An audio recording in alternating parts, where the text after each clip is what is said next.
to show you how to make a Toasted Fisherman. We're going to start off with our ice, pour that into your glass.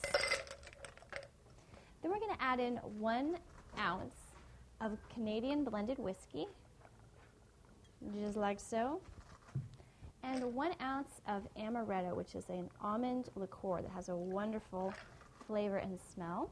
Then we're going to add 1 ounce of sweet and sour, like that. And we're going to go ahead and mix this up by giving it a good shake.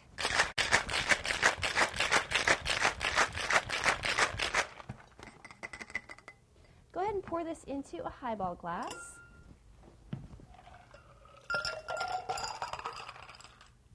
And then top it off with a splash of lemon lime soda.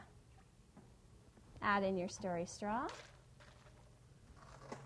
Put a cherry right on top.